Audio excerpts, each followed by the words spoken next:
A faint thrumming pulse of excitement coursed beneath my crimson gown as I entered the grand lobby of the Liberty Crown. Guests shimmered everywhere, a sea of diamonds and silks. My family swept past a colorful blur of tuxedos. Their sharp laughter echoed off the polished marble as they greeted acquaintances. They did not see me. Perhaps they did, but chose to pretend my presence simply wasn't registered. The forgotten daughter, the family disappointment. This very night, everything would change. Naturally, they remained oblivious. I moved forward, my heels tapping rhythmically on the floor. Before I could reach the ballroom entrance, a hand seized my arm. "Grace, what are you doing here?"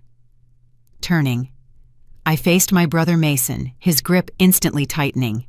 His eyes assessed my simple dress, my jewelry, which was intentionally understated. A sneer formed on his lip. "You have no business here," he hissed low. "You're embarrassing us. Go home immediately before anyone else notices." I yanked my arm away, meeting his aggressive stare. "I received an invitation same as you." "Invited?" Mason barked a harsh laugh. "Right. Did you manage to scrounge up enough cash for a ticket? Perhaps you're here to leech off Mom and Dad as usual." My cheeks burned, yet I kept my voice perfectly level. "Their money holds no interest for me, nor does yours. Grace." My mother's voice sliced through the lobby's cheerful bustle. She approached, martini in hand. She scrutinized me from head to toe. Her polite smile vanished. "Dear God, what on earth are you wearing? I clearly told you not to attend." I decided otherwise. My chin lifted. I refused to let her notice how deeply her easy dismissal stung. My father appeared beside her, his brow furrowed. "Grace, this evening is strictly for donors and established patrons. Nobody here wants to see you begging for scraps. It looks pathetic." A scorching bright wave of anger flashed through me. Years of being ignored, perpetually shoved aside, treated like an object of pity or family shame, I had endured enough. I would not cower in the background any longer. I opened my mouth to reply, but the front doors glided open instead. My driver Thomas stepped through. He crossed the lobby with purpose and bowed his head toward me. "Miss Dalton, your car is ready. Shall I arrange for your bags to be brought up to the penthouse suite?" Silence descended abruptly. My mother's drink slipped from her fingers, shattering on the marble.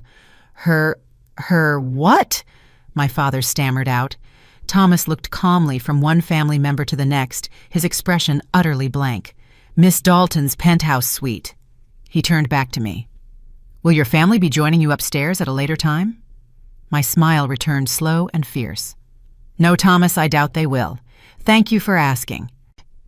A wave of whispers rippled through the stunned lobby as I walked away, leaving my paralyzed parents and furious brother behind. I heard the shocked repetition of penthouse and Dalton in murmured tones. I did not look back. The elevator climbed to the top floor, the numbers on the panel glowing like guiding beacons. When the doors parted, I stepped into my own private domain. Floor-to-ceiling windows showcased the vast, glittering city skyline. Sleek modern furniture, thick plush rugs, and a fireplace already crackling invitingly. A bottle of vintage champagne rested coolly in a silver bucket, 2 crystal flutes waiting beside it. All these carefully chosen luxuries, all the wealth I had meticulously hidden away for years, it had all been saved for this very moment. I ran my hand across the counter's edge, letting the expensive cold ground me. This wealth was my armor, my undeniable power. Anonymity had served its purpose, allowing me to build my fortune unseen. That necessary silence ended tonight. A soft knock came at the door. Thomas entered, carrying my garment bags. "Everything is prepared. The stylist will arrive shortly," he mentioned. His eyes crinkled at the corners. "It promises to be quite the spectacular entrance." I turned toward the window again, adrenaline thrumming steadily through my veins. Within the hour, I would descend that grand staircase in a bespoke gown draped in the finest jewels. The days of fading into the background were over. No longer would I accept their pity or scorn. They would finally see me for who I truly was. My reflection smirked back from the glass. This disappointment was ready to show her family exactly what she was truly capable of achieving. Entering the ballroom felt like stepping onto a stage. The orchestra's vibrant music enveloped me. Crystal chandeliers cast a radiant, warm glow illuminating the densely packed, elegantly dressed crowd. Waiters circulated efficiently with trays of champagne and hors d'oeuvres. Their crisp uniforms provided a sharp visual contrast to the guests' glittering attire. I scanned the room, my focus immediately settling on several familiar faces: wealthy political donors, influential power brokers, the absolute crème de la crème of this insular society. They were the very same people who had dismissed me for years, who had gossiped behind their hands about the Dalton family's wayward, forgotten daughter. They had no clue whatsoever. My stride carried me toward the room's center. The silk of my dress rustled faintly with each step. Curious, assessing eyes tracked my movement. I sensed their collective gaze as a physical touch, yet I kept my head high, my shoulders perfectly relaxed. Retreating beneath their scrutiny was no longer an option. Not tonight. As I passed a cluster of women, their eager conversation abruptly ceased. I caught fragments of their strained whispers. "Is that really Grace Dalton? I thought she wasn't invited. What on earth is she doing here?" Their sharp words pricked my skin, but they failed to penetrate my armor. I had spent years meticulously constructing my empire in the shadows, patiently biding my time until this exact moment to step into the light. The wait was finally over. My eyes found my family near the edge of the dance floor. They huddled close together, their faces a mixture of outright shock and cold outrage. My mother clung tightly to my father's arm. Her face was noticeably pale. Mason's jaw was visibly clenched as he watched my progress, his eyes hard and calculating. I met their stares unflinchingly. A faint, controlled smile touched my lips.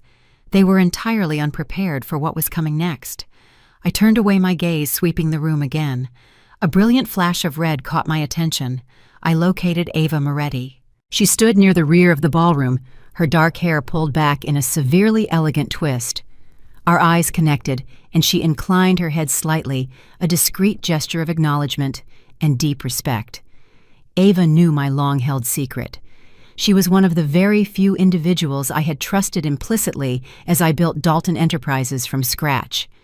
She grasped the essential need for discretion, the immense power inherent in keeping things perfectly concealed until the timing was flawless.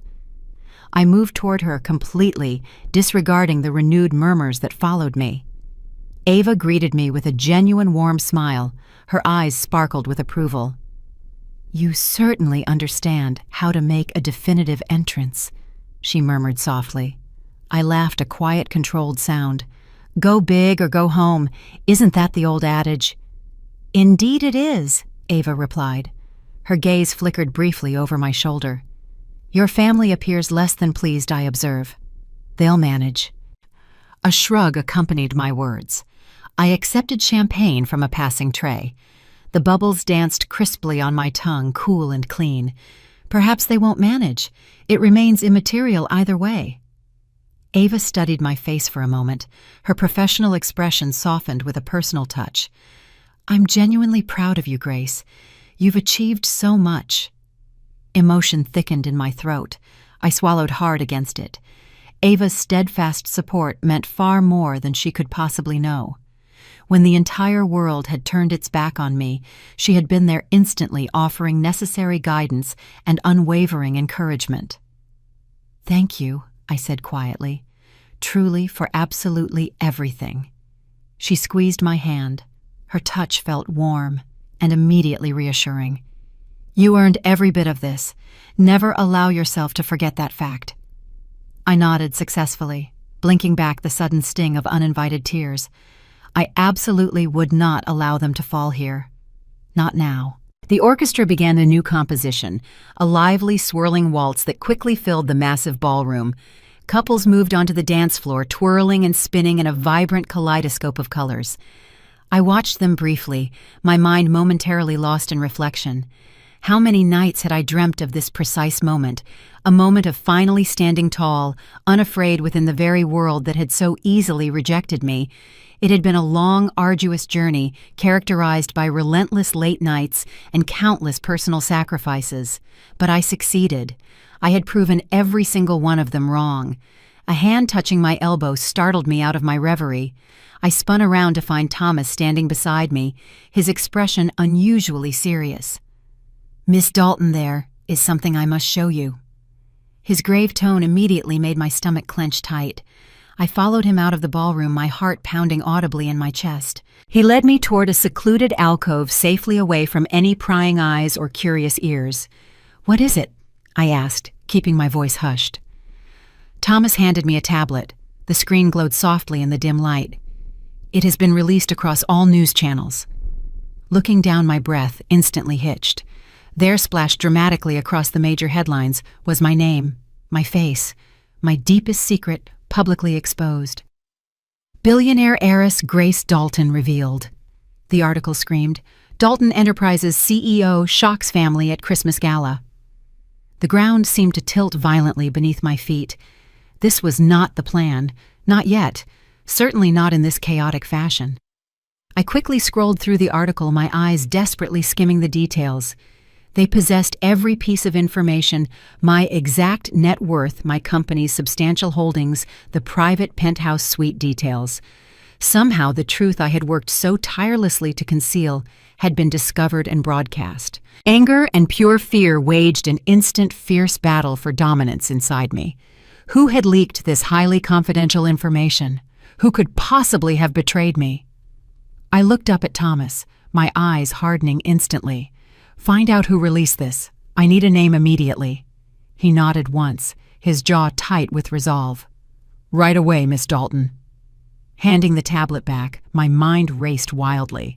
I needed to control this narrative quickly, seizing absolute control before the story spun entirely beyond my grasp. First, however, I had to confront my family. Squaring my shoulders, I drew a deep, stabilizing breath. I had labored too hard, come too immense a distance to permit anyone to tear me down now, not even the people who shared my DNA. I strode back into the ballroom, my head held deliberately high. The whispers intensified as I moved, people brazenly craning their necks for a better look. I ignored them all.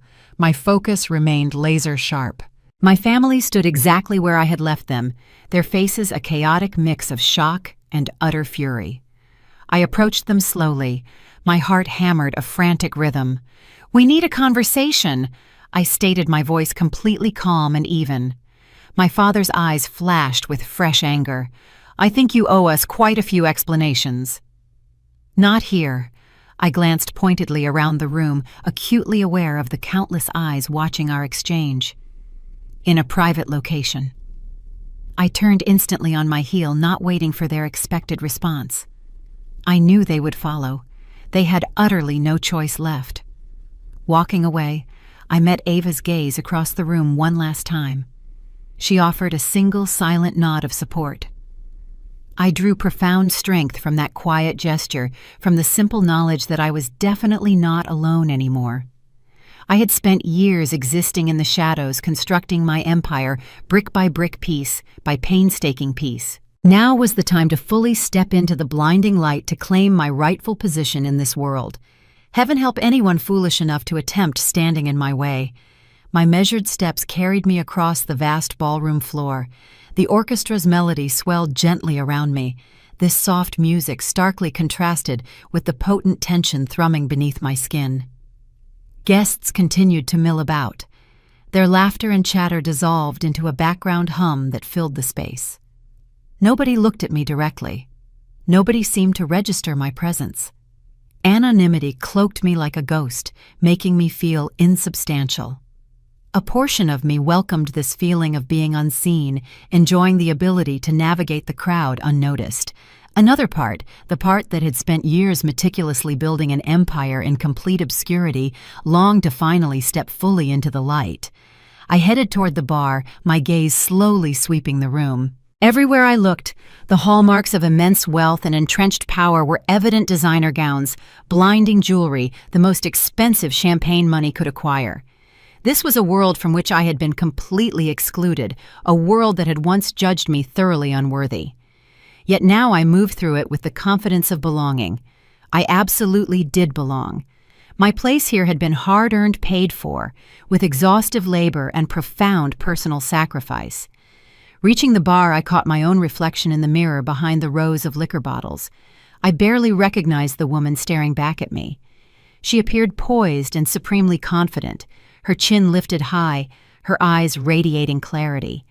She looked precisely like someone capable of commanding any room with just a single glance. I ordered a simple drink. The words left my lips with a surprising, unfamiliar ease.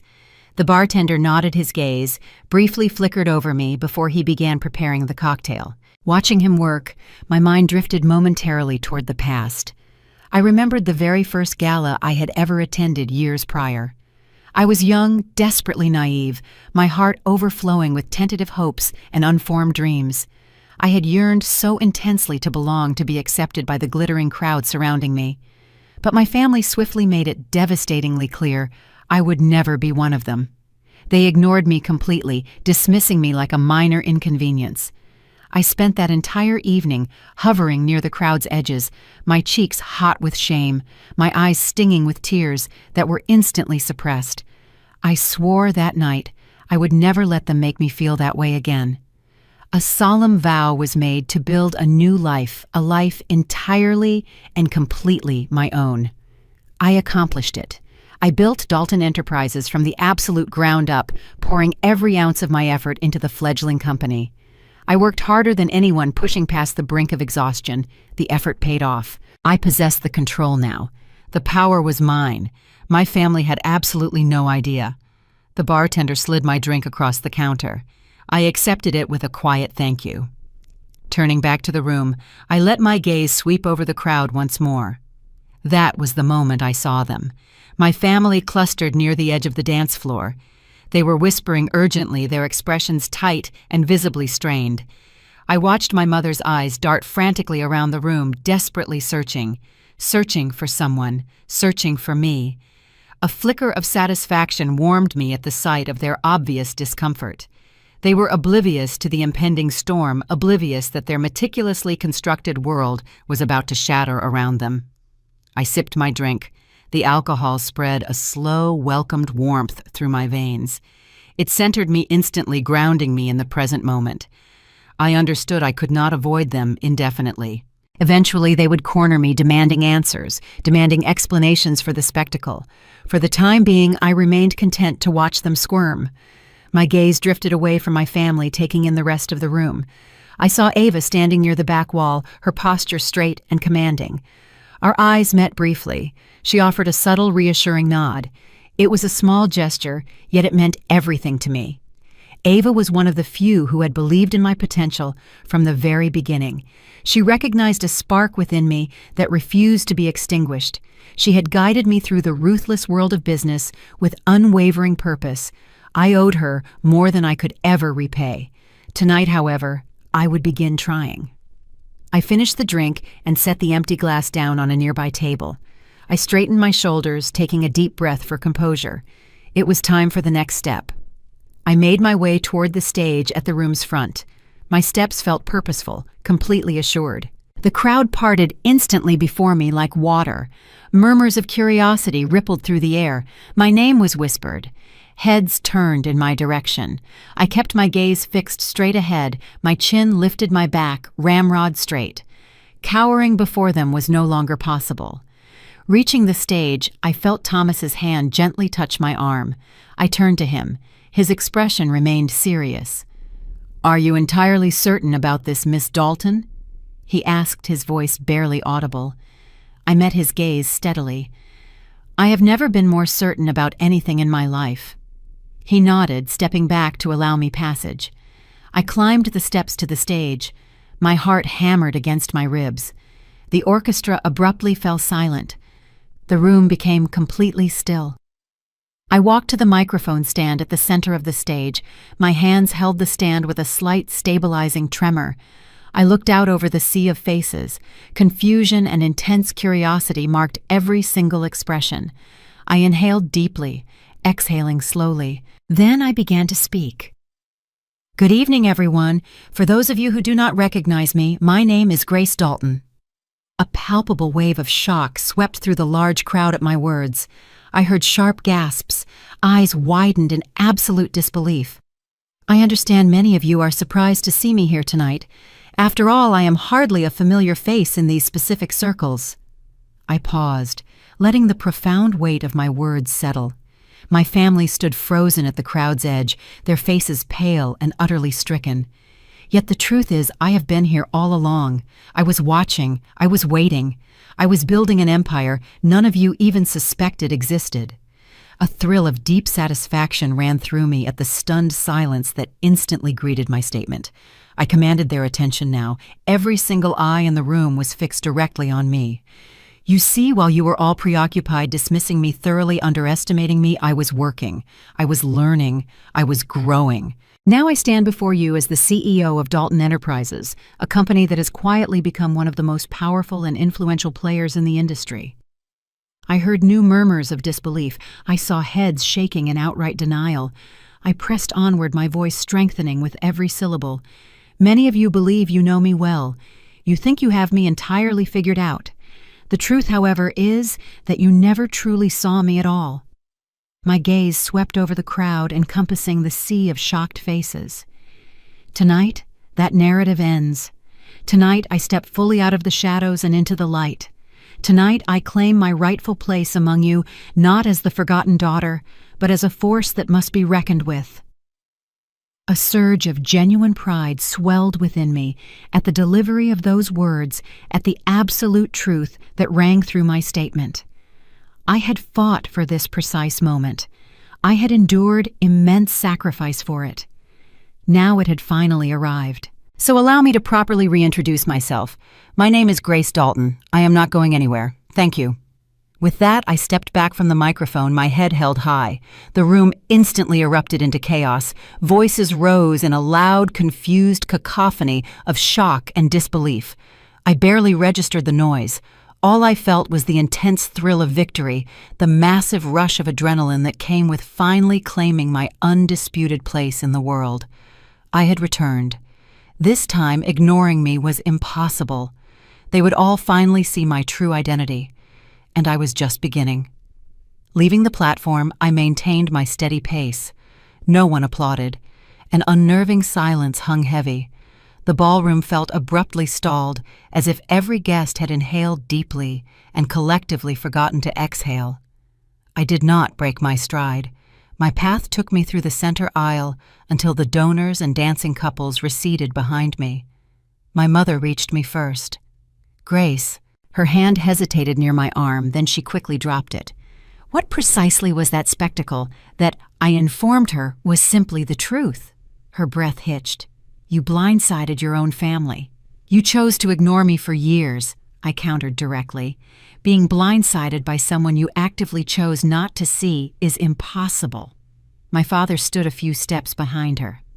He remained silent, but his jaw visibly tightened, in the familiar way that always signaled a rapid decision between arguing or retreating.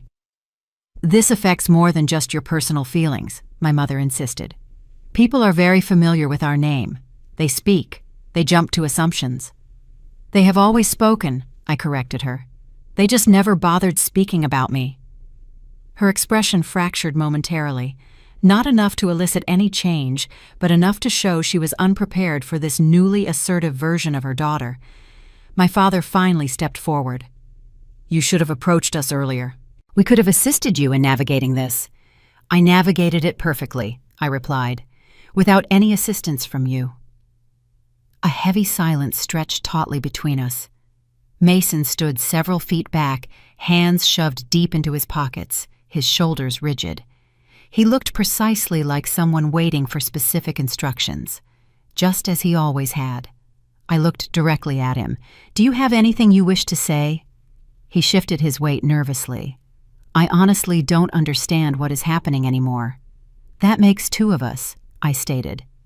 The difference is I had no choice but to figure things out entirely alone. You, on the other hand, always had them. He looked away instantly. I moved around them smoothly, neither pushing nor rushing the interaction, simply moving. They followed for only a few steps, then paused when they realized I offered no opening for debate. Reaching the room's edge, I heard conversations resume. They were not normal exchanges, but rather curious whispers, half-formed questions, guests trying to determine whether they should now pretend they always knew exactly who I was. I engaged with none of them. Ava materialized near the side doors. Her posture remained straight, her expression reassuringly steady. "You handled yourself expertly," she commented quietly. "I delivered what needed to be said." "It landed with force," she confirmed. I exhaled once. It was not genuine relief, merely the physical release of maintaining absolute composure for too long. A server passed offering a tray. I waved him away. Nothing must cloud my mind tonight. Ava studied my face. "Do you require a private moment?" "No," I replied instantly. "I require a perfectly clear path forward." She nodded and began walking beside me toward the exit corridor, away from the intense ballroom noise. The hallway was dimmer, quieter, offering sufficient space to collect my thoughts. I stopped halfway down the hall. "They won't let this go easily." "They cannot undo it," Ava observed simply. "That is precisely the part they will struggle to accept." "Let them struggle." I leaned back against the wall, not seeking rest, but simply setting my feet firmly, feeling the solidity beneath me without being watched. For so many years, I reflected, I foolishly assumed that once I demonstrated what I had built, something fundamental would change. Not because I required their approval, but because I truly believed the truth carried inherent weight. "It does carry weight," Ava corrected, "just not instantly achieved." I nodded once. "I know that now." A group of guests walked past, slowing noticeably upon recognizing me. I offered no acknowledgement. Eventually, they continued on their way. Ava waited patiently, never rushing my process. "They will definitely ask for more time," I predicted. "More lengthy explanations, more access to my world." "They are free to ask," she replied calmly. "You owe them nothing beyond whatever you specifically choose to offer." I pushed off the wall. Exactly my point. We began walking back toward the ballroom entrance. I did not step inside the room. Instead, I stood beside the doorway close enough to hear the orchestra restarting a new song. My family was clustered near a specific table, huddled tightly, speaking in hushed voices. Every few seconds, one of them glanced nervously toward the door. Ava followed my gaze. "They appear deeply shaken." "They absolutely should be. What is your next concrete plan?" Refusing to clean up their emotional mess. She gave a small, approving nod. "Excellent." My mother spotted me immediately. Her expression tightened, then softened slightly, before twisting into something thoroughly uncertain. My father straightened his stance, bracing himself as he always did when public responsibility was unavoidable. Mason, however, just looked utterly lost. I did not move toward them. I simply waited. They approached slowly, hesitantly, as if unsure exactly how close they were permitted to get. My mother spoke first. "Can we talk about this? Perhaps in private?" "No," I replied. "If you had anything genuine to say, you would have said it years ago." My father drew a sharp breath. "Grace, we admit we were wrong." "I am aware of that." "We truly want to do better for you." "That improvement must happen without expecting anything whatsoever in return from me." They exchanged a quick, loaded look, a blend of fear instantly mixed with profound realization. It was the first truly honest emotion I had witnessed from them in decades. I did not prolong the exchange. I stepped back from the doorway, leaving them suspended exactly where they stood. Ava instantly fell in step beside me as I walked toward the main hotel exit. The cold night air met me quickly, clean and sharp. I continued walking, maintaining my pace. No dramatic smile crossed my face.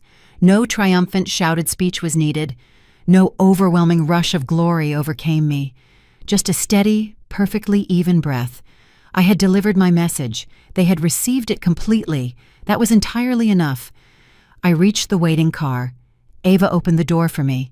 "Ready to go?" she asked. "Yes," I confirmed. And for the first time, I utterly meant it. I stood on the balcony for far longer than initially intended. The intense noise of the gala had faded into something distant, almost unrecognizable. This silence granted me the necessary quiet to confront the stored memories, not because they were pleasant, but because I needed them utterly intact. They remain the only honest record of precisely how everything began. The night I proudly announced my scholarship acceptance still surfaces with sharp, painful clarity. I walked into the kitchen, clutching the acceptance letter tightly in both hands. Northwestern, a full academic award. The achievement felt entirely unreal, earned through merit, not merely gifted. My mother was slicing vegetables for dinner, the knife moving with steady, practiced strokes. I waited patiently until the final slice was completed before speaking. "I got into Northwestern," I announced. "All 4 years of tuition are covered." She did not turn around. "That specific school is too far away. You simply will not manage alone out there." "I absolutely can. I desperately want this." Her hand paused for a split second, just long enough for a fragile hope to form. Then she quickly rinsed the cutting board and dismissed me. "College is incredibly expensive. Scholarships often fall through grace. Do not make future plans you clearly cannot keep." She instantly assumed I had exaggerated the letter's significance. Her assumption was that I was the kind of person who misunderstood official paperwork. That single assumption spoke volumes more than her actual words. My father entered the kitchen a few minutes later. I handed him the official letter. He scanned the document without actively reading, just enough to confirm he had seen it. "Your brother requires the car tomorrow. Do not even think about taking the keys." That was the absolute extent of his acknowledgement. I knew I should have expected this reaction. Yet I still desperately craved something small, a gesture of pride, a word of simple encouragement, any sign they believed I was capable of managing my own life. It never came. The next painful memory arrived with greater force. The night they presented me with the inheritance papers. We were seated in the formal dining room. The official folder was placed squarely in the center of the table, as if it contained a generous gift. No ceremony preceded it. No conversation led up to the event. My father abruptly pushed the folder toward me. "Sign this immediately. We are officially restructuring family assets. It is simply better for everyone involved." I quickly read the first page. My name. My complete removal from the family will. A clean, legal severance. "If you truly wish to focus entirely on your schoolwork," he justified, "this will remove considerable financial pressure from you." They were not removing pressure. They were successfully removing my lineage. I was the simplest financial liability to eliminate completely. My mother quickly interjected, "Your brother will handle all matters once we are gone. This method is far cleaner." Cleaner. That devastating word pursued me for years. I signed the documents because the only alternative was remaining emotionally tethered to people who viewed me only as a perpetual inconvenience. Signing that day was the very first major decision I made entirely and solely for myself. I moved out that same night. Rain fell steadily. Not a major storm, certainly not a dramatic cinematic downpour, just a steady cold rain that completely soaked through my inadequate jacket before I reached the end of the long driveway. I dragged my heavy suitcase behind me. The wheels constantly snagged on the uneven pavement. No one followed my exit. No one called my name. They merely watched from the front doorway just long enough to ensure I was definitively leaving. Then they firmly shut the door. The apartment I secured the following day was tiny. I could practically touch opposite walls if I fully stretched out my arms. The paint application was uneven. The old heater clicked loudly and erratically whenever it attempted to function. None of those details mattered in the slightest. The space was utterly mine. I worked grueling evenings at a call center located 2 blocks away. I coded relentlessly every night. Every single dollar earned went toward rent and hardware upgrades. Every hour not spent sleeping was devoted to building something. Though at that time I had no clear idea what the final product would become. The first major prototype barely functioned. The second version immediately overloaded the system. The third version finally worked long enough to instill a genuine belief that I might actually be capable of achieving the life I envisioned. The fourth iteration evolved into the highly successful platform upon which I built my entire company. No part of that process was glamorous. It was intense repetition, crushing exhaustion, and long nights where I physically fought sleep at my keyboard. It was the first period in my life, however, where I felt absolute ownership of myself. Ava arrived during the later part of that chapter, not in the struggling beginning, not when everything was visibly falling apart. She appeared precisely when my working prototype began gaining real traction, and I desperately required an expert second opinion, someone who possessed a deep understanding of structural integrity and utterly refused to sugarcoat any feedback. She quickly became the person who constantly tested my limits without ever questioning my potential. That crucial difference defined our partnership.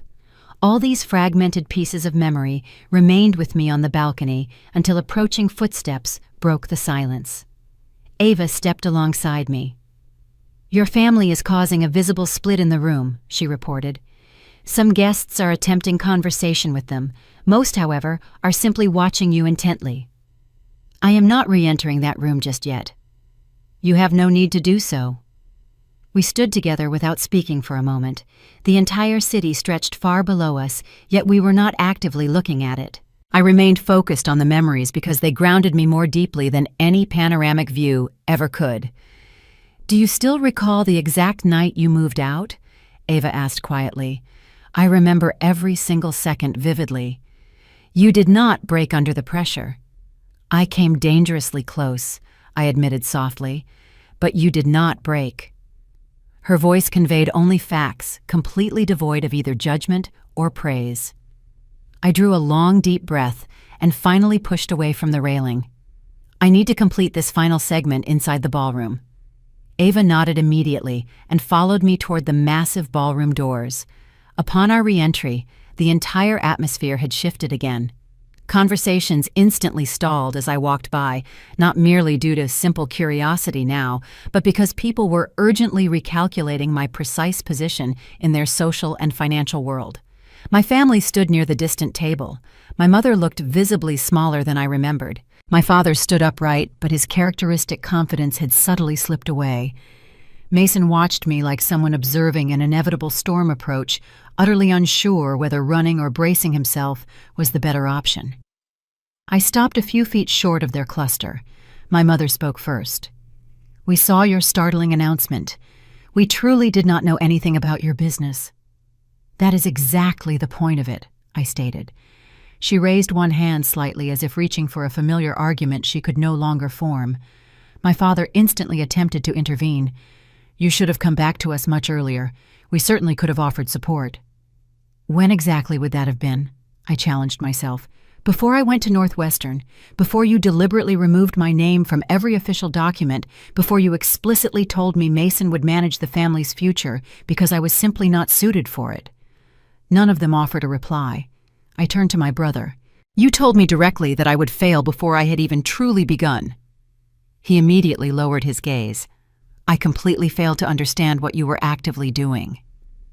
"You failed to try understanding." He swallowed hard. "Perhaps that is true." No trace of rage remained within me, only complete clarity. "You actively pushed me out," I explained, "and I built a completely independent life without any of you in it. That was never spiteful. That was mere survival." My mother's voice cracked audibly. "We honestly made terrible mistakes." "You consistently made active choices," I corrected her gently. The difference instantly impacted all three of them. I saw the meaning of land hitting them one after the other. "I am requesting nothing from any of you," I concluded. "No forgiveness is needed, no reconciliation is expected, no understanding is required. You remain free to keep your established narrative about why I left. I, however, will retain the absolute truth." My father exhaled slowly, accepting the finality. "In that case, what exactly do you want from us now?" "Nothing whatsoever." A single devastating word. Silence followed. It was not tense or overtly dramatic. It was simply the honest new silence between people who no longer wielded power over one another's lives. I stepped back. Ava instantly joined me without a spoken word. We walked toward the ballroom's opposite end, passing clusters of guests who smoothly parted without any verbal request. I felt perfectly steady, neither triumphant nor overwhelmed, just steady. What shattered that night years ago had never been repaired. It had simply been replaced. And for the very first time, standing confidently in a room that once made me feel completely invisible, I knew precisely how vast the distance was from the terrified girl who had abandoned her home in the relentless rain. I continued moving through the ballroom's periphery, deliberately choosing a route no one expected me to take. There were no grand attention-seeking entrances, no dramatic turns or pauses. I merely walked. The massive room hummed vibrantly with music and conversation, but the small pockets of quiet that consistently trailed my passage carried an entirely different weight, a weight I no longer felt compelled to acknowledge. People looked up, then instantly looked away, as if staring too long might somehow break the delicate line between simple curiosity and genuine fear. I offered absolutely nothing for them to interpret. No glances were returned, no subtle nods offered, no explanations provided. Silence had evolved into the sole language that still felt completely clean and honest. I paused near a vacant high-top table discreetly tucked beneath the balcony overhang. A dimmer, gentler light collected there, softly blurring the edges of everything. The spot allowed me a moment to simply breathe. Not a moment to recover, but merely a moment to exist without anyone reaching for me, questioning my motives, or demanding an explanation. Across the room, my entire family watched my stillness. They made no move to approach me. They were not ready to do so. Or perhaps they finally realized that any renewed aggressive push would only succeed in widening the immense distance. Their hesitation, in any case, no longer affected me. For this one night, it felt utterly earned. My father whispered something low to my mother. She immediately glanced in my direction, her face displaying a kind of profound uncertainty I had never once seen from her. Her hands were clasped so tightly together that her knuckles appeared blanched. Mason stood slightly separate from them, looking unsure of his own footing now that the predictable subservient version of me no longer existed. Their collective uncertainty rolled slowly toward me like a rising tide. I offered no reaction. Stillness remained my deliberate choice for the night. They had absolutely no idea how to respond to it. A passing server offered a glass of champagne. I took it not because I actually wanted the drink, but because the physical motion grounded me. I watched the tiny bubbles rise in quiet, persistent spirals, climbing without hesitation. A sudden thought struck me. Some things simply rise because it is their nature to do so. Voices abruptly swelled on the far side of the ballroom. Someone laughed excessively loudly. Someone else whispered my name behind a quickly lowered fan. It all quickly faded into mere background noise, unimportant and incredibly far away. For the first time all night, I sensed the faint outline of genuine peace settling quietly around me. I did not have to perform for them. I did not have to defend my life choices. I did not have to prove a single solitary thing. My silence effortlessly accomplished the work for me. Eventually, my family inched slightly closer. Not close enough to physically invade my carefully chosen space, but close enough to make their presence keenly known. The three of them stopped several feet away, forming a cautious half-circle that left a palpable pocket of air separating us. They looked visibly expectant, as if hoping I would instinctively rush to fill that silence to rescue them from their own intense discomfort. I did not move. My mother whispered, "Grace," barely more than an audible breath. It was not yet a genuine plea. It was simply a test, a hesitant, cautious step toward a door she strongly suspected she was no longer permitted to open. I did not provide an answer, not out of simple cruelty, but purely because I no longer owed every single one of my feelings a spoken explanation. My father cleared his throat, the sound strained and completely unfamiliar. He appeared visibly smaller now, or perhaps simply human in a way I had previously never been allowed to perceive. His gaze repeatedly drifted downward, then quickly flicked back up, filled with a kind of restless, internalized guilt. Mason shifted his weight repeatedly from one foot to the other. He looked fundamentally different from the careless sibling I remembered, less certain of himself, less carelessly arrogant. His typically sharp posture had softened into a visible manifestation of regret. Yet none of them spoke again, and I grasped a profound realization: they were waiting actively. They were not waiting for my inevitable anger to surface. They were not waiting for my instant, easy forgiveness.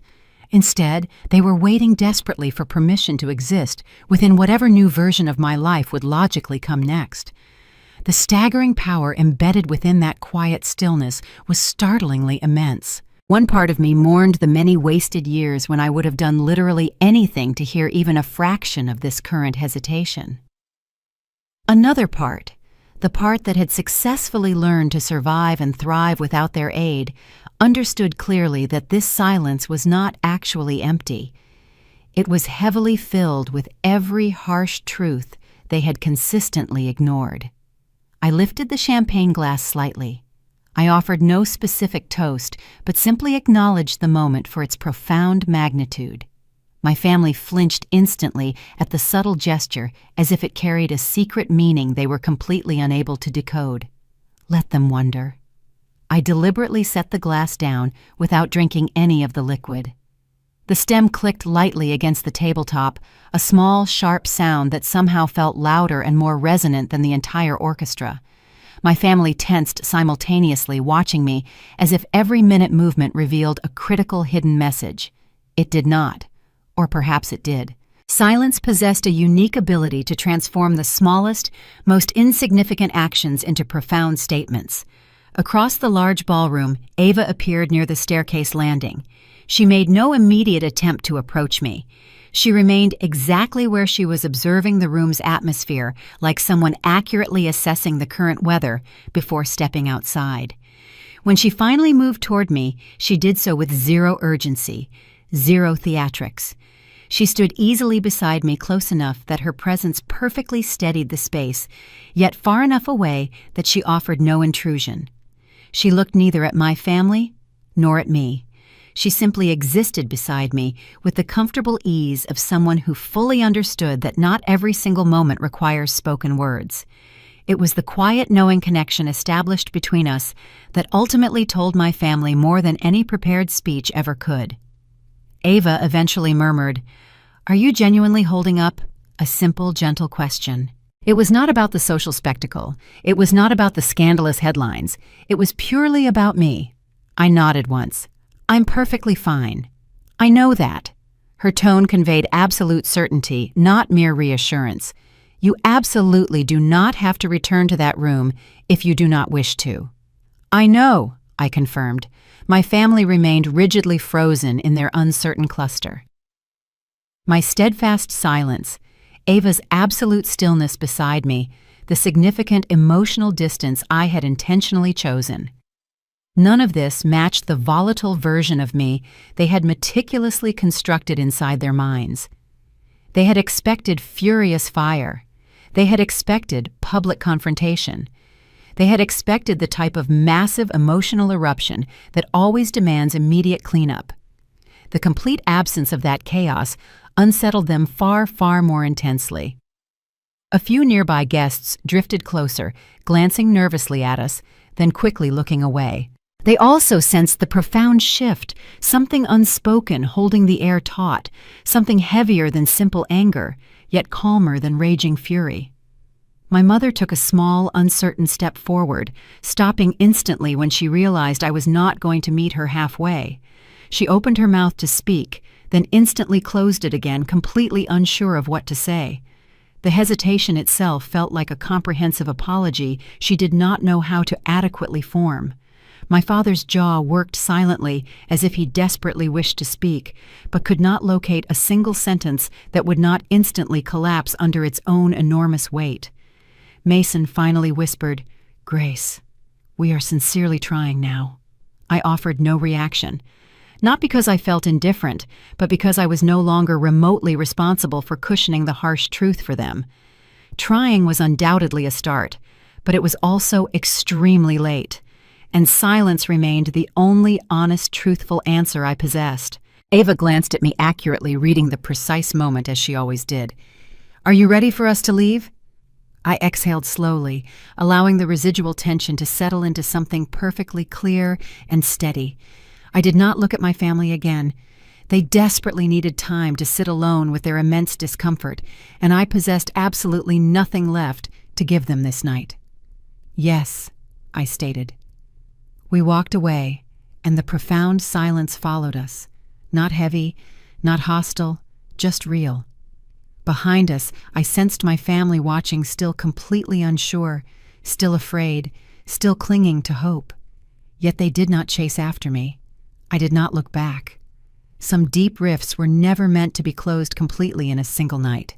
Some truths urgently required quiet stillness to properly take shape, and some carefully chosen distances were absolutely necessary for everyone involved to finally perceive what had been undeniably present all along. As we stepped outside into the cool night air, a simple, unwavering realization solidified.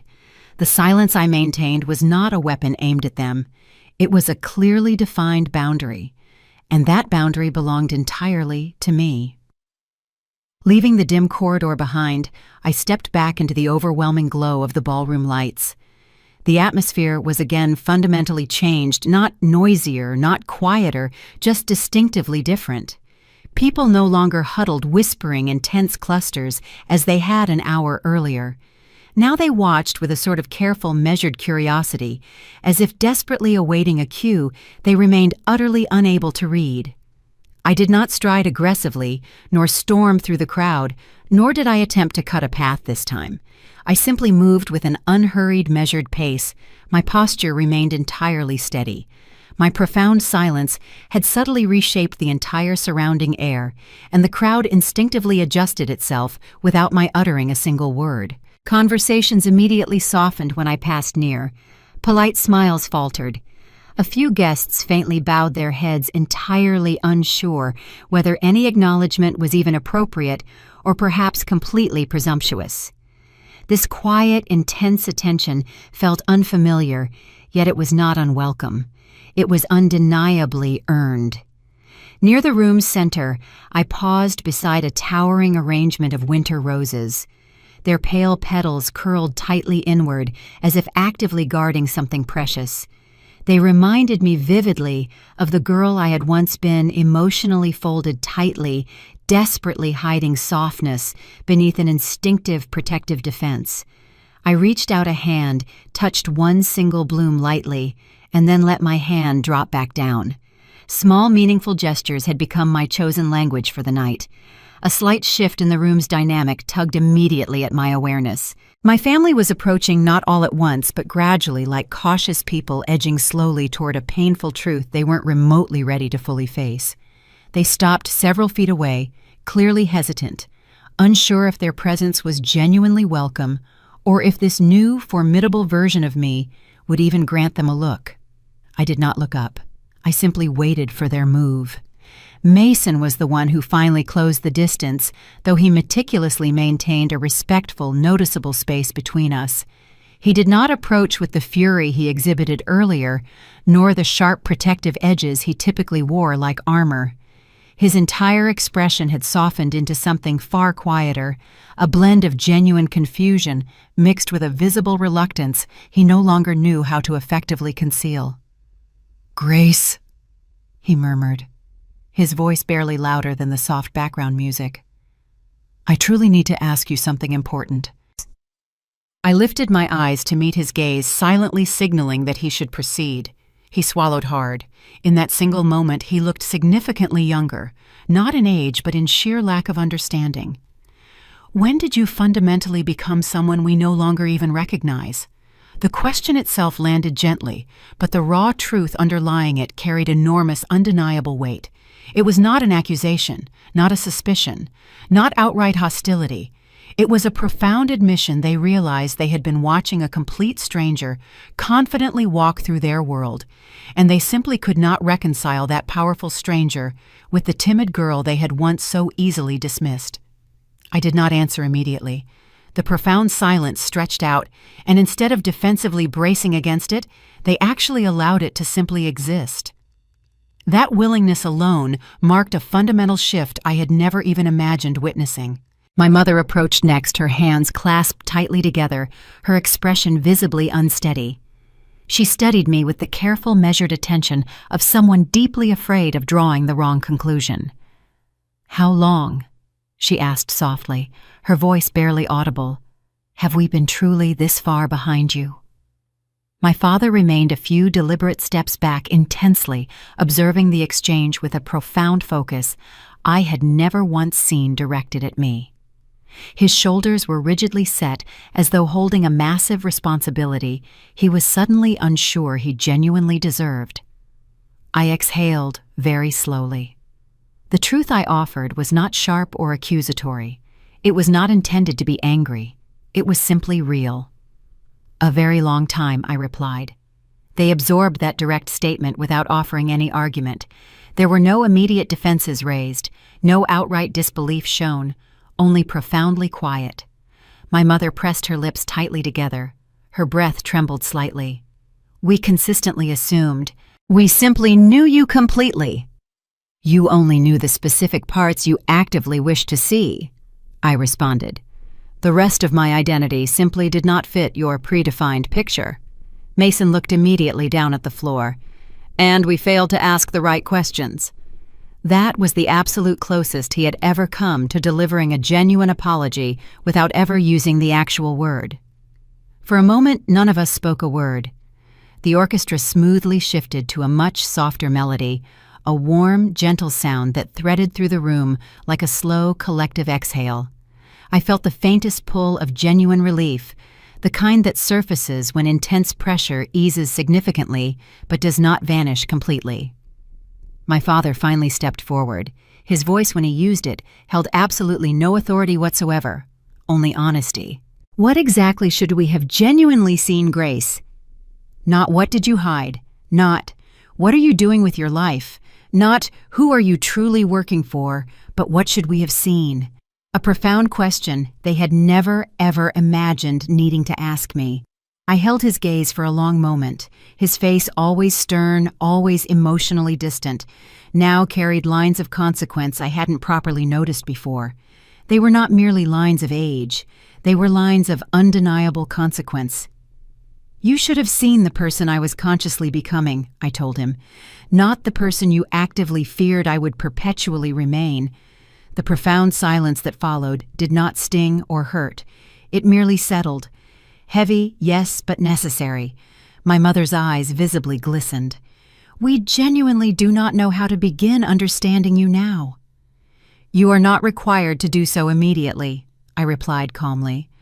"Understanding requires considerable time and consistent effort, but asking these questions is undoubtedly a definitive start." Her breath caught sharply. She nodded slowly. It was not a gesture of defeat, more an acknowledgement of a complex, undeniable truth. Guests drifted around our small group, meticulously pretending not to look directly, though their intense curiosity pulsed aggressively at the room's edges. I did not mind their observation.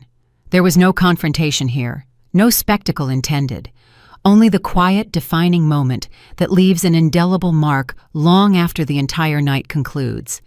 Mason spoke again, his voice notably steadier than before. "Grace, what do you realistically want from us now moving forward?" I allowed that complex question to settle fully. It was not a simple matter. It was not something I could easily shape into a neat request or a tidy, immediate boundary. What I ultimately wanted was space for my continued growth, space for their accountability to fully manifest, space for them to patiently sit with their intense discomfort without expecting me to constantly soothe it. "Right now," I said at last, "I simply want ample room to undeniably be the person I currently am." He nodded slowly, absorbing the request. My father did likewise. My mother quietly wiped a tear from her cheek, but made no attempt to conceal the motion. A surprising, profound sense of calm washed over me. It was not forgiveness. It was not an immediate closure. It was absolute clarity. We stood physically in the exact same room, yet emotionally we occupied entirely different spaces. Perhaps one day the distance separating us would organically shrink, or perhaps it simply would not. Either potential outcome felt perfectly honest. Ava appeared near the ballroom's perimeter. She offered no interruption. She made no signal for my attention. She simply waited with an immense quiet patience, giving me complete control over precisely how this moment would naturally conclude. I stepped back slightly, not an act of definitive leaving, but merely signaling that the emotional conversation had reached its natural resting point. My family immediately understood the signal. They did not reach for me. They did not plead further. They allowed me to choose the necessary distance.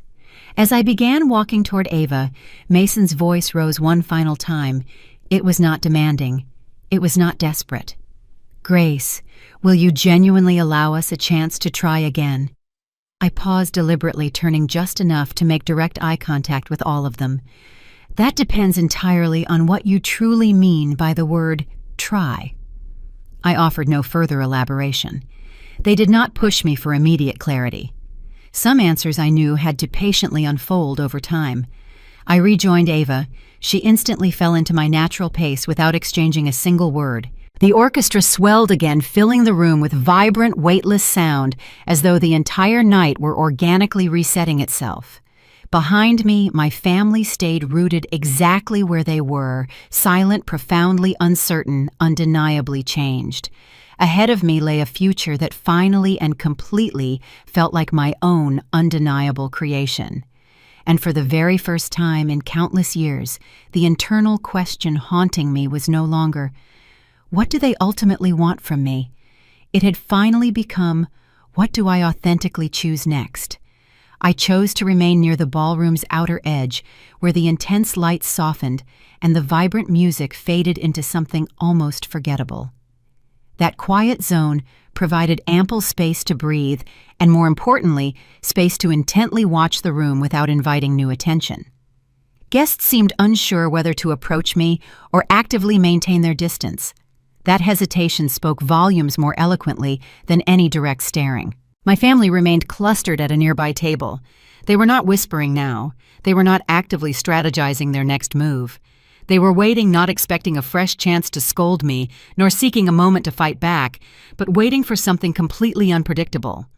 I sensed their collective uncertainty tightening across the room, like a tangible, invisible, static charge. The expected humiliation arrived quietly. A woman I vaguely remembered from my childhood, one of my mother's long-standing friends, walked directly toward me. Her posture carried the distinct inherent confidence people possess when they believe they occupy the safe, elevated side of a specific social hierarchy.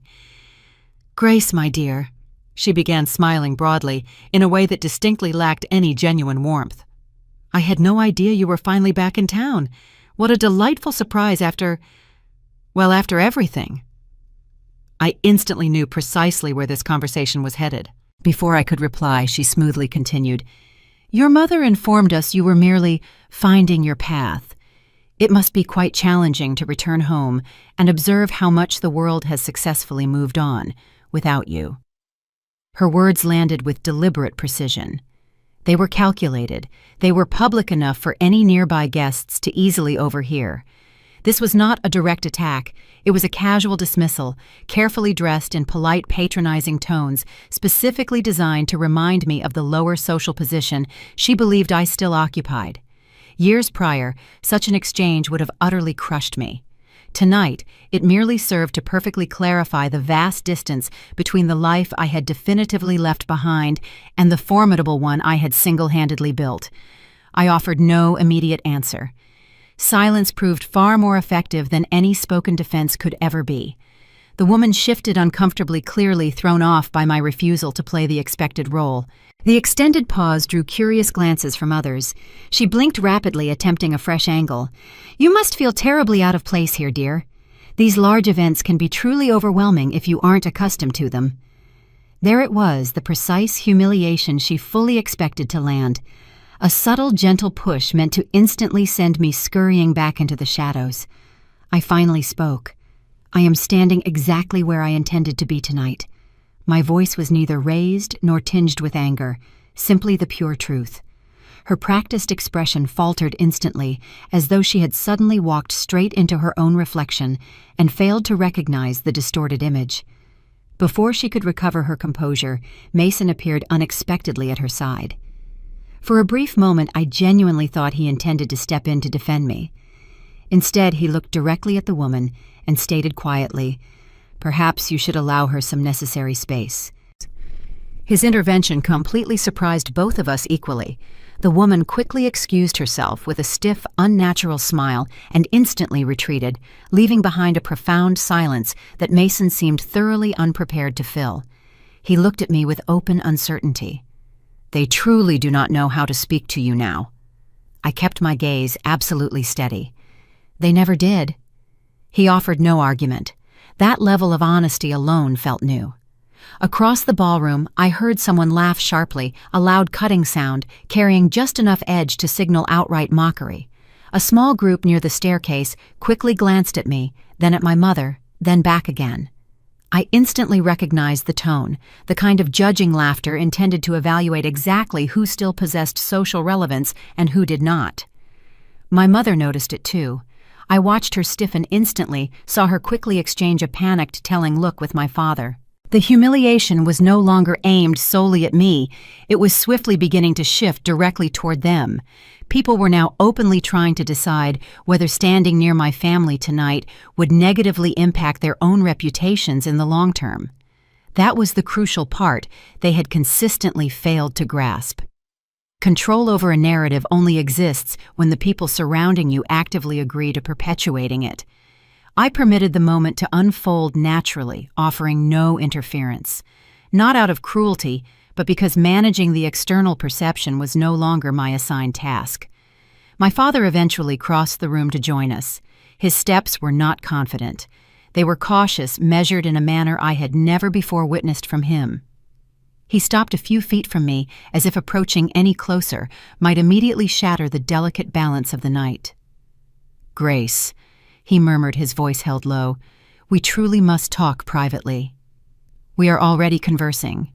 His jaw tightened instantly, but not with anger, more with visible restraint. "This is not the appropriate setting." "It is the setting you personally chose tonight," I countered. He absorbed the weight of that statement without flinching. For once, he did not deflect the responsibility. A beat passed slowly. My mother joined him. She was not crying now, for which I was grateful.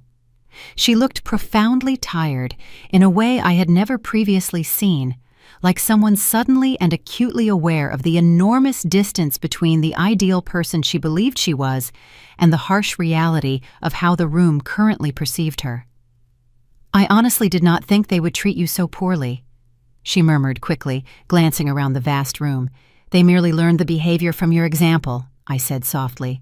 She shut her eyes briefly. Not denial, not outrage, just genuine impact. Someone nearby aggressively tried to listen in feigning intense interest in a tabletop centerpiece. My father's shoulders tensed up, but I did not move or lower my voice. Their discomfort was absolutely no longer my responsibility to manage. "You are handling this much better than we possibly expected," he conceded at last. "I completely stopped worrying about being handled years ago." Silence settled once more. It was neither sharp nor actively hostile, just profoundly honest. My mother studied me with a complex expression I could not fully decipher. It wasn't a pity. It wasn't fear. It was something far closer to recognition, late undeniably but genuine. "We truly did not want tonight to end this way," she whispered. "You wanted absolute control," I replied. "You did not genuinely want conversation." She offered no argument. Her silent, profound agreement lived palpably in the quiet space between us. Ava stepped smoothly into my line of sight from the crowd. She made no attempt to pull me away or intervene in the conversation. She simply waited steady, immensely patient, deeply grounding. Seeing her there instantly reminded me that the girl who once stood completely alone in rooms exactly like this was irreversibly gone. I was no longer isolated. The foundation beneath me no longer trembled.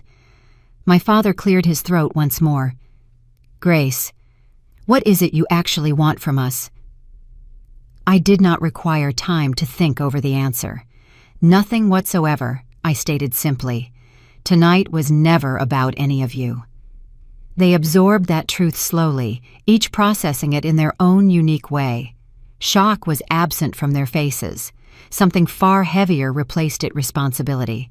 Humiliation had been their preferred tool for years. Tonight, the heavy weight of that tool finally settled squarely upon them instead of me. My mother gently touched the edge of the table beside her, seeking a small physical grounding. "You are not leaving us completely again, are you?" "I have not definitively decided that," I replied. The stark honesty of the statement made her inhale sharply. I stepped back slightly, not dramatically, just enough to firmly reclaim my personal space. My family did not follow. They knew better now. Ava joined me instantly as the orchestra shifted back into a calmer, more reflective rhythm. Her stable presence actively steadied the air immediately surrounding me. "Are you ready to depart now?" she asked. "Not quite yet," I said. "I want them to witness me stay completely unfazed." We stood together, steady and unmoving, while the ballroom continued its movements around us. No one else dared to attempt humiliating me again. Not out of fear primarily, but because the critical moment had irrevocably passed and I had successfully failed to break. What they genuinely thought would absolutely shatter me only marked the crucial point where I stopped needing anything at all from them. Some ultimate victories are not loud and proclaimed. Some do not resemble a massive dramatic triumph. Some are simply quiet moments when the ground you stand upon finally and completely stops trembling. And this was entirely mine. A subtle shift in the ballroom's rhythm alerted me before I fully comprehended the reason. Conversation instantly thinned. The crowd's attention subtly tilted toward the entrance. It was the specific kind of profound silence people fall into when something truly unexpected crosses their line of sight. I turned just enough to observe him step inside the room. No fanfare accompanied his entrance. No dramatics were necessary, just quiet, inherent certainty. Harold Lynn never required a formal introduction. His sheer presence executed the work for him, calm, deliberately understated, profoundly influential. He was the distinct type of man people immediately recognized without needing to understand the exact reason why. He scanned the vast room once before his gaze immediately stopped on me. Nothing in his expression changed, yet the undeniable recognition between us hit me like a clean, sharp strike. My family instantly stiffened. They did not know his specific name, but they instantly recognized his supreme status.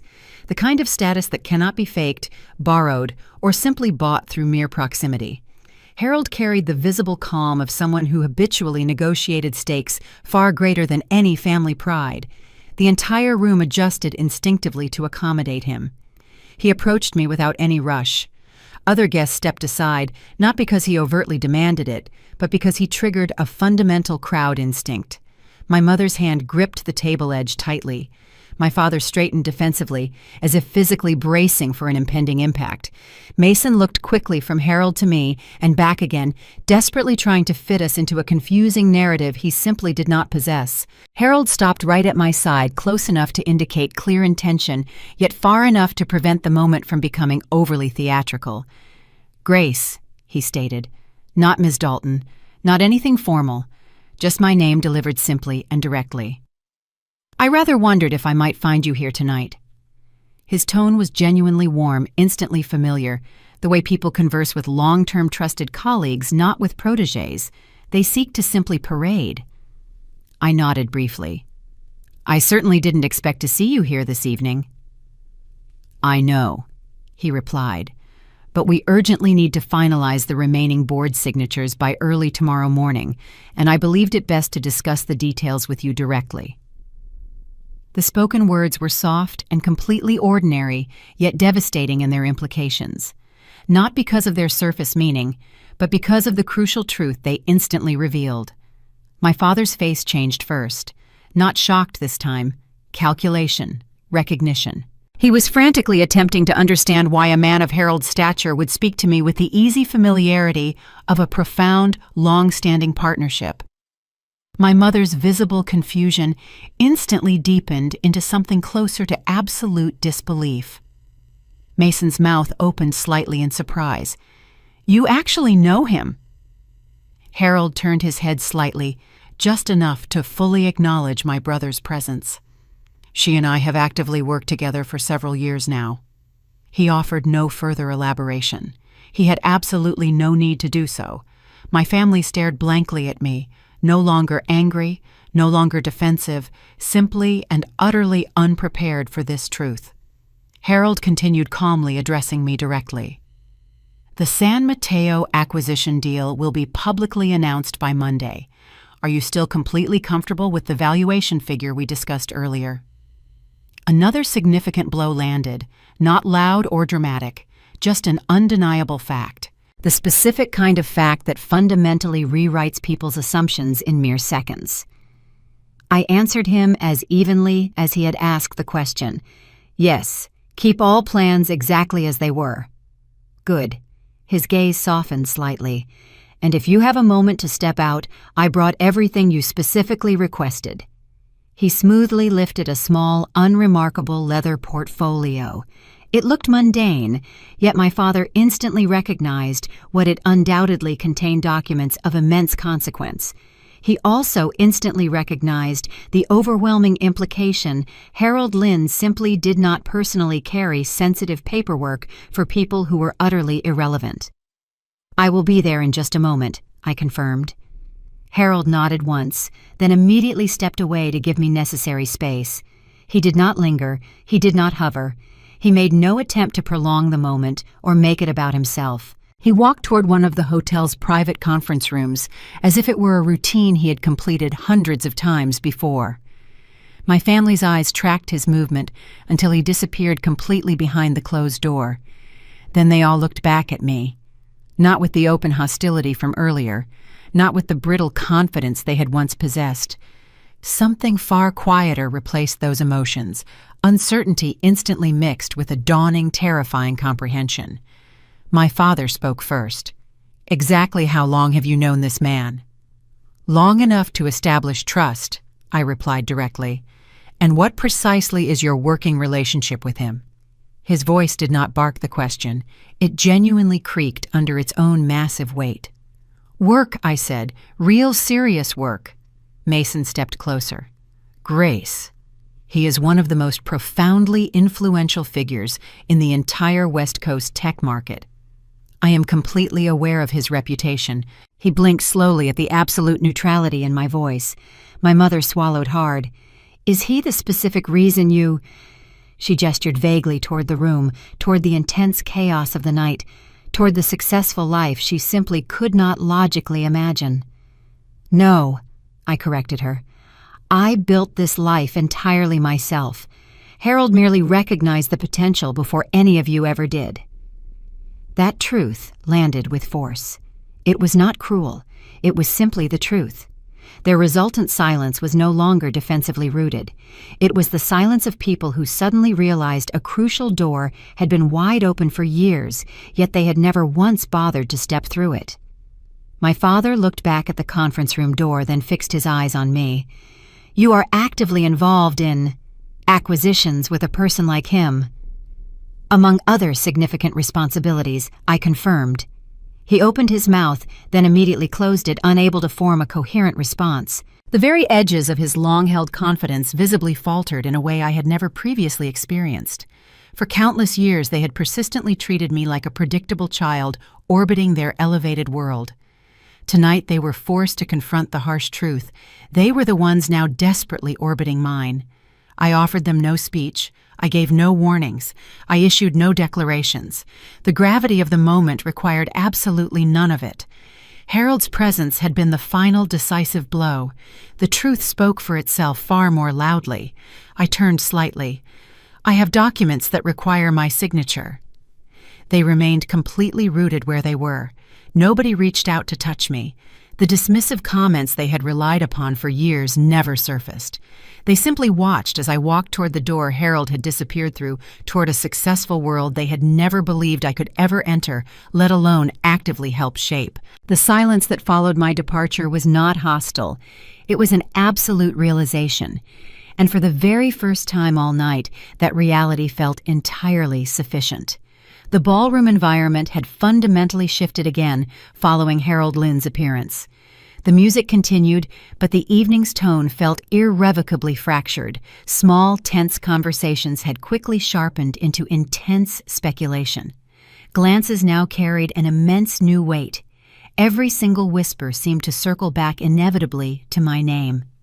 I moved quietly through the room's far edge where the spotlight never reached, listening to the intense hum of gossip without allowing it to emotionally touch me. The truth had landed like a massive stone dropped into a perfectly still lake. The resulting ripples were widening rapidly, severely rearranging established alliances and long-held assumptions. I felt no fleeting sense of triumph, only pure clarity, a quiet, exacting clarity of purpose. I had barely reached the remote corridor when a familiar, strained voice spoke my name. It was not loud. It was just loud enough to intentionally trap me in place. I turned instantly. My father stood a few feet away, his expression not angry this time, not bewildered. It was purely calculating. His face carried the intense tension of a man standing on severely unstable ground, frantically attempting to decide whether to desperately jump for safety or simply freeze completely. "Grace," he stated, "we urgently need to speak with you." The phrasing was revealing. Nor can we, but we need to. The distinct tone of a powerful man who had just horrifyingly discovered that the thing he had carelessly dismissed had grown sharp, decisive teeth. I did not move closer to him. "Regarding what specific subject?" He quickly glanced toward the ballroom's entrance, ensuring no one was near enough to overhear their private conversation, not out of concern for my security, but entirely for his own image. "Your announcement fundamentally changes everything for us." Of course it did. They had devoted years to ensuring I occupied no meaningful space within their carefully constructed world. Now I had deliberately stepped into it, possessing far greater power than any of them had ever achieved. My mother immediately appeared beside him. Her smile was brittle and transparently practiced the exact expression she utilized when desperately attempting to maintain strained peace at a dinner table filled with people she despised. "This recent development has certainly caught us completely off guard," she articulated carefully. "But with focused coordination, we can easily present a perfectly united front, the three of us, for the essential sake of the family's public image." There it was, not genuine remorse, not genuine understanding, just blatant self-preservation meticulously dressed up as urgent diplomacy. I almost offered a sharp laugh. "You genuinely believe I care about the Dalton family image?" My mother blinked slowly as if the question itself were fundamentally inappropriate. "Public perception will inevitably shape absolutely everything that follows. Your new company, our long-established name, it is all intimately intertwined now." "No," I corrected her quietly. "It absolutely is not intertwined anymore." My father took a distinct step forward. "Grace, you must be reasonable now. You may have single-handedly built something undeniably impressive, but impulsive announcements made without consultation. Impulsive. A decade of relentless, grueling work, and they still genuinely assumed my actions were completely lacking in forethought." He continued, ignoring my cold stare. "Could easily invite severe scrutiny. Neither side is adequately prepared for. Investors, current partners, the persistent press, they will all begin actively digging for information. It would clearly be far better for all parties involved if you permitted us to guide this unforeseen transition." Guide, control, contain. A sudden chill permeated me, not fear, but immediate recognition. They had not followed me out of genuine concern for my well-being. They had followed the overwhelming scent of a substantial, uncontrollable risk. "What transition are you proposing?" I asked. "To fully reintegrate you," my mother stated gently. "To meticulously position you as a key functional part of the established Dalton family narrative. A compelling story the public can easily embrace." I allowed the profound silence to remain lasting, just long enough for both of them to visibly shift their weight uncomfortably. "You are not requesting reconciliation," I observed clinically. "You are requesting alignment. You are asking for a crucial branding opportunity." My father instantly stiffened. "This is simply sound business, Grace." "No," I countered. "This is sheer unadulterated panic." A distinct flicker crossed his face. Initial annoyance quickly superseded by something far colder and more familiar. It was the precise expression he had worn years ago when bluntly instructing me to significantly lower my expectations to keep my personal ambitions tidy and permanently manageable. "You fail to grasp the negative consequences of attempting to manage this alone," he warned. "I have managed absolutely everything alone since the very beginning." Neither of them offered an argument to that statement, not because they actually agreed with the truth, but because they knew it was undeniably accurate. My brother immediately appeared, then approaching with extreme caution, like someone warily entering a room already heavily filled with thick smoke. He appeared far less angry than before, but not noticeably softer, simply utterly uncertain which side of the unfolding aftermath he urgently wished to stand on. "Grace," he said, scratching the back of his neck nervously, "everything has occurred so quickly. We just genuinely need to know what you exactly want from us right now." What I wanted. The specific question they never asked me when it actually mattered most. They were clearly not here to mend the situation. They were here exclusively to assess the palpable threat level. "Mason," I inquired softly, "what specific things are you most deeply afraid of losing immediately?" He instantly hesitated. The pause stretched too long. His silence revealed far more truth than any possible answer. Good. The inescapable truth finally possessed undeniable shape. My father spoke again, quickly interrupting before Mason could adequately gather a response. "If you refuse to cooperate with our guidance, this situation will inevitably become profoundly unstable. The press will exert massive pressure for immediate statements. Investors will seriously question your leadership credibility. You may simply not possess the necessary capacity to manage the catastrophic fallout completely alone." "You still genuinely believe I am the liability here," I countered calmly. "Yet it is the three of you frantically scrambling to contain something you fundamentally failed to anticipate." My mother took a small step toward me, deliberately lowering her voice, as if mere softness could effectively disguise her underlying motive. "Grace, we are sincerely offering you much-needed support." "No," I said gently. "You are offering intrusive oversight and an invisible leash." The words struck them far harder than I had initially expected. They visibly jolted something deep within all three of them. For the first time, I clearly saw a profound crack form in my father's previously unwavering composure, a faint telling sign that the established balance had fully and completely shifted out of his absolute control. I permitted the silence to stretch out even further. I allowed them to feel, however briefly, the immense, debilitating weight I had faithfully carried for countless years. "You were entirely correct about one single thing," I said finally.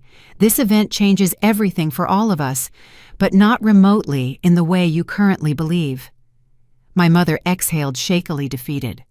"Then what, Grace, do you ultimately want from us now?" "Nothing," I repeated firmly. A single, powerful, and utterly devastating word. My father's jaw immediately tightened. "You are being short-sighted and naive." "No," I countered directly.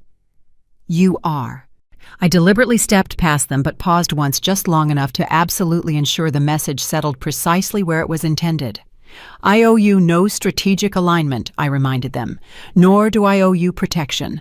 Nor do I owe you my silence." They offered no further answer. They were too preoccupied absorbing a terrifying truth they had never adequately prepared for. I could definitively walk away from them without losing anything of value. They conversely could not. When I finally departed the corridor, none of them immediately followed. None reached out a hand for me.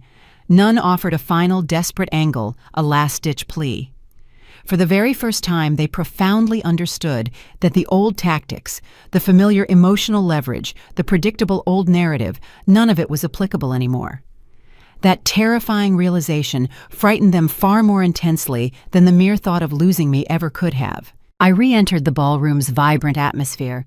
The lights felt softer now, the music slower, the entire ambience shifting like a tide adjusting to the intense pull of a new moon. People whispered undeniably, but their voices no longer pressed heavily upon me.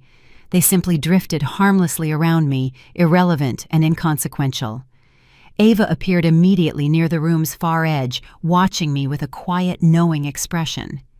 She did not inquire about what had specifically transpired. She did not need to. She could instantly read the profound steadiness in my steps, the finality etched into my entire expression. "Well," she murmured softly as she reached my side. "They came here specifically to negotiate terms," I stated. "And what was your final response?" "They possess absolutely nothing I remotely desire." A small, genuine smile touched her lips briefly. "Good." We moved toward the hotel exit together, my pace completely unhurried. Hers matched mine with an ease that felt completely earned. The cold night outside waited for us open entirely unclaimed, utterly untouched by the raw desperation I had definitively left behind. When the massive doors closed firmly behind us, the last fragile thread connecting me to the old subservient version of my life snapped cleanly without any residual pain, without any unnecessary ceremony. They had desperately scrambled to urgently fix what was fundamentally beyond repair, and I had walked completely away before they even fully realized the damage was never ever mine to fix. The corridor immediately outside the ballroom felt unnaturally still, as though the intense noise behind me had been instantly severed with a clean, sharp blade. I continued walking until the frantic murmur of the Gala dissolved into a very distant hum, quickly replaced by the soft, controlled echo of my own heels and the slow, steady rhythm of my breath. For the very first time all evening, no one actively followed my movements. Victory always possesses a far sharper, more defining edge when it has successfully grown out of countless years of profound silence, years of constant dismissal, years of knowing fundamentally that no one would ever come running if I failed completely. Perhaps that was the specific reason the quiet stillness now felt heavier than I had initially expected. It was not painful. It was simply unfamiliar and overwhelming. I reached the remote far balcony and deliberately stepped out into the biting cold. The magnificent city immediately stretched far below me, steady, brightly lit, and utterly indifferent to my presence. Every single light carried the identical profound message the world would continue its movement, whether I was instantly celebrated or completely forgotten. I permitted that deep truth to fully settle within me. People commonly imagine triumph as a cacophony of noise, loud cheers, thunderous applause, overwhelming external attention. Yet the real defining version arrived quietly, wrapped in a profound stillness, cloaked in a specific kind of powerful solitude that no one ever warns you about. I had successfully built an empire, effortlessly crossed every boundary they swore I would never reach, yet the moment immediately following the big reveal held absolutely no fireworks. Only slow, deliberate breath, only quiet, expansive space. For years I had meticulously pictured this exact night's events. I believed wholeheartedly that I would feel utterly vindicated. I assumed the sheer satisfaction would be more than sufficient to successfully drown out every single agonizing memory of being mercilessly pushed aside. But standing here, the only emotion I genuinely felt was significant distance. Not simply distance from them, but immense distance from the insecure girl who once desperately craved their cheap approval, who used to instantly shrink under the predictable weight of their cruel words. She was completely gone, and I harbored absolutely no desire to ever retrieve her. The immense power I wielded was completely real. The success I achieved was absolutely undeniable. Yet none of that fully settled the unexpected quiet now resting in my chest. I leaned against the railing, inhaling the cold air slowly. Perhaps this was the genuine, difficult look of true adulthood, standing completely alone immediately after a significant victory, and starkly realizing that the wind did not magically patch the old deep wounds. It simply and finally confirmed that I had definitively survived without requiring their assistance. The enormous empty space where their validation used to reside no longer actively frightened me. It felt more like a room finally cleared out completely after decades of accumulated clutter. Bare, sharp, clean.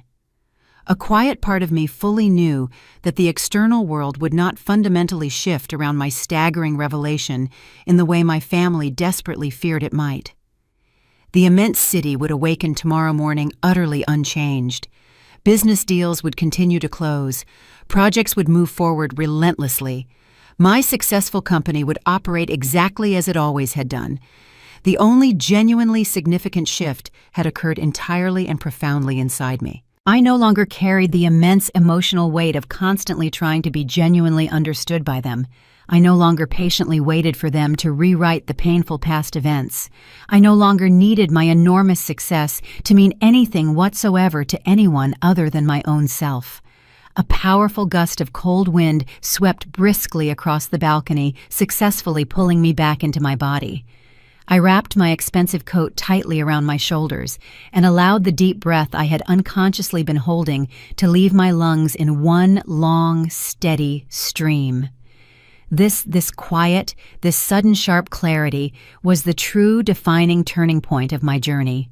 Not the spontaneous applause, not the incessant whispers, not even the sheer shock visible in their eyes, just me finally unburdened completely by the profound idea that winning absolutely required witnesses. My painful past had finally and definitively closed its heavy door.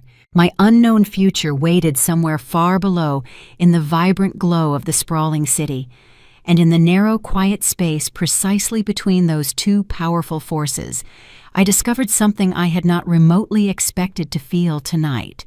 Not triumph, not revenge, not immense pride. Control.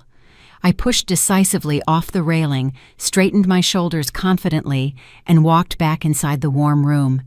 The loud noise immediately returned, but it utterly failed to reach me anymore. It simply moved around me, never truly through me. Whatever unexpected challenges will arise after tonight, I will resolutely face them without the crippling shadow of who I used to painfully be. The quiet had definitively chosen its side, and it had chosen mine. I returned to the bustling ballroom for one single reason, only to decisively end the entire night on my own terms. The relentless noise had softly diminished into a polite, continuous murmur, the specific sound that fills any large room when every single guest is desperately pretending not to watch the central drama. Faces visibly shifted as I passed expressions of curiosity, subtle calculation, quiet awe. None of their judgments mattered. I walked deliberately toward the main central table, the specific one my family had proudly claimed for countless decades at every single gala they ever hosted. Their family legacy heavily sat inside that defined space like an old, immensely expensive, but rapidly fading perfume still clinging tenaciously to the fabric. My mother looked up immediately as I approached, a desperate flicker of hope rising instantly in her eyes before she could successfully hide it. My father quickly straightened his posture, obviously expecting a final conversation, a possible compromise, or just one last chance to negotiate. Mason remained utterly still, profoundly uncertain whether he should deferentially stand or simply stay seated. The three of them were visibly frozen between their immense collapsing pride and their raw, terrifying desperation. I offered no pause. I did not slow my pace. I said no words. Reaching the edge of the central table, I briefly set my hand on its surface, confidently steadying myself for one final, deeply significant act. My fingers gently brushed against the necklace resting immediately against my collarbone, a small silver circle visibly tarnished on its reverse side. It was the only tangible object from my entire childhood. I still possessed a piece I actively kept, not for any sentimental value, but for the constant stark reminder it offered. I had once patiently waited year after painful year for their elusive approval. I unclasped it smoothly. The delicate chain slipped instantly into my waiting palm like a quiet final exhale. I deliberately placed the small object gently upon the tablecloth beside their untouched wine glasses, a clean, distinct, final gesture. It was not a gift of reconciliation. It was not a final, desperate plea for understanding. It was a clear, unalterable boundary, a definitive marker, a closing line on a painful chapter. My father's breath caught audibly in his throat. My mother's lips parted slowly in stunned silence. Mason leaned forward slightly, as if the profound meaning might suddenly change if he stared intensely enough. None of them fully comprehended the specific symbolism, but they instantly grasped the overwhelming implication. I stepped back slowly. Their eyes remained fixed solely on me, but their voices stayed completely trapped, motionless in their throats. They had spent the entire traumatic night frantically reaching for explanations for viable angles for desperate negotiations. Now they were left with absolutely nothing left to offer. A server crossed the floor just then, effortlessly weaving through the remaining guests with practiced grace. She paused briefly at my side. "Ms. Dalton," she stated quietly, "your specifically requested car is waiting immediately outside." It was not the massive Rolls-Royce convoy that had effectively shaken them earlier. It was not intended to be a spectacle. I had personally requested Thomas arrange for a single car, unmarked, profoundly understated, and already comfortably warmed for the cold night. "Thank you very much," I replied simply. The server nodded once and stepped discreetly aside. I turned and walked definitively away from the table, away from the elaborate ballroom, away from the intense chaos, the relentless whispers, and all their desperate attempts at emotional recovery. No one followed my movement. The persistent music immediately dimmed behind me as I reached the massive entrance doors. Thomas waited near the door, holding it wide open for me. He asked no questions. He never did. He instantly understood the underlying rhythm of the moment, understood the critical timing, understood the profound difference between a visible victory and ultimate hard-won closure. As I stepped past him, I physically felt the immense accumulated weight of the entire room fall away from my shoulders. There was no internal tug of regret.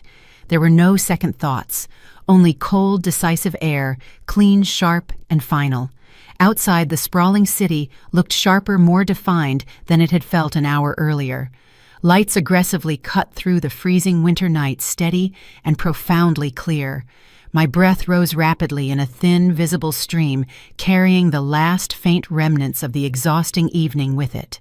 I slid into the car's interior. The door closed firmly behind me with a quiet, solid click, the unmistakable sound of a complex chapter locking itself permanently shut. Thomas pulled smoothly away from the curb. The Grand Hotel immediately shrank rapidly in the rear window until it completely disappeared behind a line of dense, dark trees. I did not look back. I had already made the only choice that truly mattered. The night unfolded widely ahead of us, city streets opening one by one, the entire cityscape stretching forward like a vast, unclaimed map of future choices. I sat entirely alone in the comfortable back seat, feeling not loneliness, but something far steadier, something undeniably earned. When the car finally merged onto the main thoroughfare, I deliberately let my palm rest flat against the cold window glass, feeling the insistent hum of forward motion beneath it. This was the independent life I had built.